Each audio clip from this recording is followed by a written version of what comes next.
ہمارے کابرین، ہمارے بڑے، حرام تو بہت دور کی بات ہے نا، حرام کے تو وہ قریب بھی نہیں جاتے تھے، حرام کے مشابہ چیزوں سے اور شک والی چیزوں سے بھی اتنے احتیاط کرتے تھے۔ حضرت امام اعظم ابو حنیفہ رحمۃ اللہ علیہ کے بارے میں آتا ہے کہ ان کے زمانے میں ایک شخص ان کے پاس آیا اور آ کر عرض کیا کہ حضرت میری بکری گم ہو گئی۔ تو امام اعظم ابو حنیفہ رحمۃ اللہ علیہ نے ان سے فرمایا کہ بھئی تلاش کرو۔ تلاش بسیار کے بعد، یعنی بہت زیادہ تلاش کرنے کے بعد وہ شخص واپس آیا، واپس آ کر عرض کیا کہ حضرت میری بکری نہیں ملی۔ تو حضرت امام ابو حنیفہ رحمۃ اللہ علیہ نے اس شخص سے پوچھا کہ عام طور پر بکریوں کی عمر کتنی ہوتی ہے؟ تو اس شخص نے کہا اتنے سال۔ تو حضرت امام ابو حنیفہ رحمۃ اللہ علیہ اتنے سالوں تک بکری کا گوشت نہیں کھاتے تھے۔ کیوں؟ کہیں اس بکری کا گوشت میرے پیٹ میں نہ چلا جائے۔ میرے بھائیوں، یہ ہمارے اکابرین تھے، یہ ہمارے بڑے تھے، یہ ہمارے بزرگ تھے۔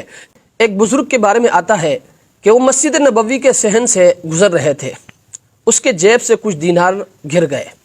آگے جا کر جب اس کو پتہ چلا تو وہ واپس آئے تلاش کرنے کے لیے۔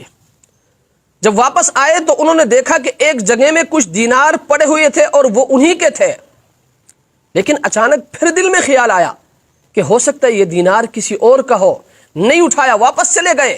میرے بھائیوں، حرام کی چیزوں سے اور حرام کے مشابہ چیزوں سے اور ان چیزوں سے جس میں ایک شک ہوتا تھا، ہمارے اکابر، ہمارے بزرگ اتنے احتیاط کرتے تھے۔ اس لیے آج میں آپ سے بھی گزارش کروں گا کہ حرام کی چیزوں سے آپ نے اپنے آپ کو دور رکھنا ہے۔ حرام تو بڑی دور کی بات ہے، حرام کے مشابہ چیزوں سے بھی اور شک والی چیزوں سے بھی آپ نے اپنے آپ کو دور رکھنا ہے۔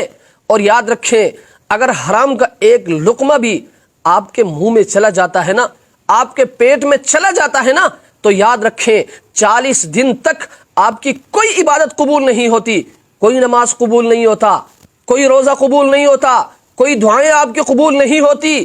اس لیے آپ نے حرام کی چیزوں سے اور حرام کے مشابہ چیزوں سے اور شک والی چیزوں سے اپنے آپ کو دور رکھنا ہے، اپنے آپ کو بچانا ہے، اپنے بچوں کو بچانا ہے، اور جو آپ کے ماتحت لوگ ہیں آپ نے ان کو بھی بچانا ہے۔ اور یاد رکھیں، آج جب ہمارا بچہ کہیں جاتا ہے کمانے کے لیے، 2-3 مہینے کے بعد 2-3 لاکھ روپے لے کر جب واپس آتا ہے، باپ بڑا خوش ہوتا ہے، بھائی بڑا خوش ہوتا ہے، بہنیں بڑی خوش ہوتی ہیں، ماں بڑی خوش ہوتی ہے، لیکن کسی میں یہ جرأت نہیں ہوتی کہ اس بچے کو بٹھائے، ان سے پوچھے کہ بیٹا آپ تو مزدوری کے لیے گئے تھے، 3 مہینہ آپ نے مزدوری کی، 3 لاکھ روپے کما کر کہاں سے لایا؟ کیسے لایا؟ کس نے دیا؟ اتنی بڑی تنخواہ کہاں سے آ گئی؟ آج ہم نہیں پوچھتے ہیں۔ میرے بھائیوں، یہ حرام ہے، اور یاد رکھیں حرام کی کمائی آپ کے لیے بھی تباہی ہے، آپ کے بچوں کے لیے بھی تباہی ہے، اور آپ کے بچوں کے مستقبل کے لیے بھی تباہی ہے، اور یاد رکھیں آخرت میں آپ کی تباہی کا باعث بنے گا۔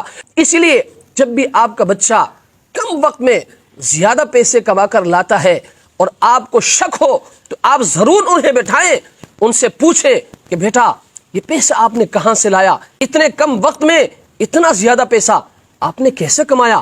آپ نے کیسے لایا؟ آپ کی تنخواہ کتنی تھی؟ آپ مہینے میں کتنے کماتے تھے؟ اور اتنے مہینوں کے بعد کتنا پیسہ بنتا ہے؟